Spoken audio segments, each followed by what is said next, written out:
నమస్తే అమ్మా. నమస్తే. మీ ముఖంలో సంతోషం ఎలా అనిపిస్తుంది అంటే అమ్మవారి సాక్షాత్తు మీ ముఖంలోనే ఉన్నారు అసలు. అందరికి బోనాల పండుగ శుభాకాంక్షలు అండి. అలాగే మీకు కూడా బోనాల పండుగ శుభాకాంక్షలు. ఎందుకంటే బల్కంపేటలో చూసుకున్నట్టయితే గోల్కొండలో చూసుకున్నట్టయితే కొంచెం ఇబ్బందులు కలిగాయి. అదే విధంగా మేము ఎండోమెంట్ డిపార్ట్మెంట్ మాట్లాడినప్పుడు పోలీస్ కమిషనర్ గాని వాళ్ళందరూ మాకు సహకరించారు. అలాగే బోనాలకు చూస్తున్నారు కదా, ప్రత్యేకమైన ఒక లైన్ గాని పంపించారు. డోళ్లు కూడా అమ్మవారి టెంపుల్ వరకు మాకు అనుమతించారు. చాలా అంటే చాలా సంతోషంగా ఉంది. ఎందుకంటే ఈ ప్రభుత్వం ఇంకా జోగిని శివసత్తులను గుర్తించాలని మనస్ఫూర్తిగా కోరుకుంటున్నాను. నమస్తే అమ్మా. నమస్తే. మీ ముఖంలో సంతోషం ఎలా అనిపిస్తుంది అంటే అమ్మవారి సాక్షాత్తు మీ ముఖంలోనే ఉన్నారు అసలు. అందరికి బోనాల పండుగ శుభాకాంక్షలు అండి. అలాగే మీకు కూడా బోనాల పండుగ శుభాకాంక్షలు.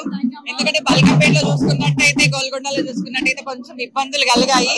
అదే విధంగా మేము ఎండోమెంట్ డిపార్ట్మెంట్ మాట్లాడినప్పుడు పోలీస్ కమిషనర్ గాని వాళ్ళందరూ మాకు సహకరించారు. అలాగే బోనాలకు చూస్తున్నారు కదా, ప్రత్యేకమైన ఒక లైన్ గాని పంపించారు. డోళ్లు కూడా అమ్మవారి టెంపుల్ వరకు మాకు అనుమతించారు. చాలా అంటే చాలా సంతోషంగా ఉంది. ఎందుకంటే ఈ ప్రభుత్వం ఇంకా జోగిని శివసత్తులను గుర్తించాలని మనస్ఫూర్తిగా కోరుకుంటున్నాను.